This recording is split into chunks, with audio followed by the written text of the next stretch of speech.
Your stolen items are safely locked inside this box. To unlock the box, you must review Time Heist. Dramatic tension. Cue the titles.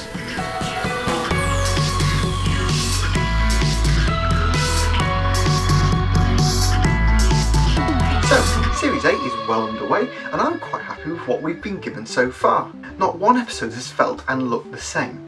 We've had a gothic horror, a homage to a fantastic journey, a historical comedy, a classic horror, and now a heist. Now, I'm a bit of a fan of heist film and TV programmes. In fact, one of my favourite shows is a programme called Hustle, which centres around a group trying to con wealthy business people in a variety of different ways.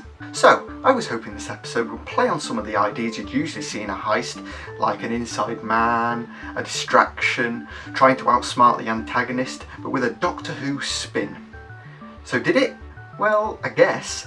We had a disguise moment as one of the secondary characters poses as a businessman, we had an electrical disturbance forcing the security systems to shut down, and we had a big vault.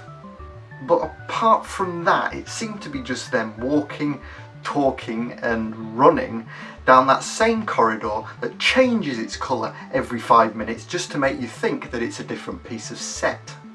Unlike the previous episodes of this series, this episode felt quite quick-paced, something that you'd more likely find in the Matt Smith era.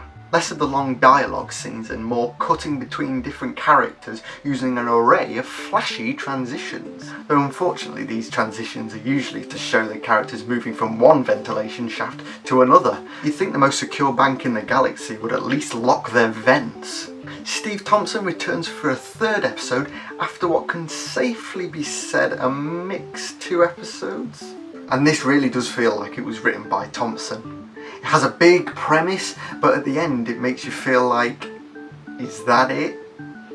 The characters are definitely a step up from his previous story, and I can really tell that the actors are giving it their all and trying to do the best with the script that they've been given, unlike a certain actor from a previous Thompson episode.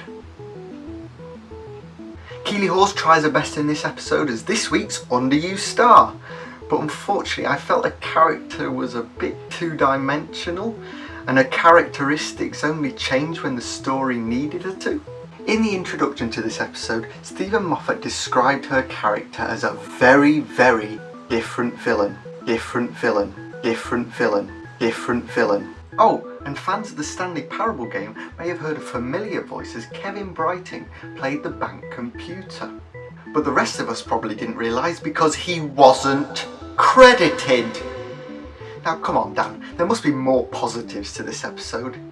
Well, we did get the teller, which looked amazing. It really did look like it was brought straight from a Men in Black movie. And I like how they use his weapon to solve the mystery later on.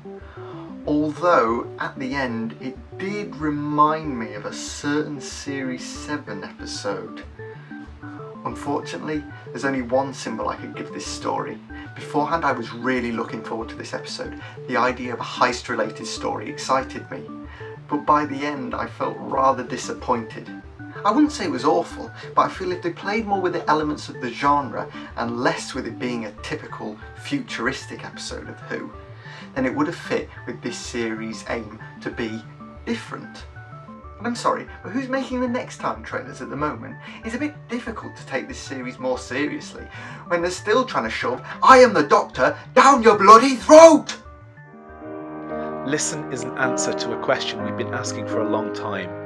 What is Doctor Who? Finally, an episode that encapsulates everything good about this incarnation of the series.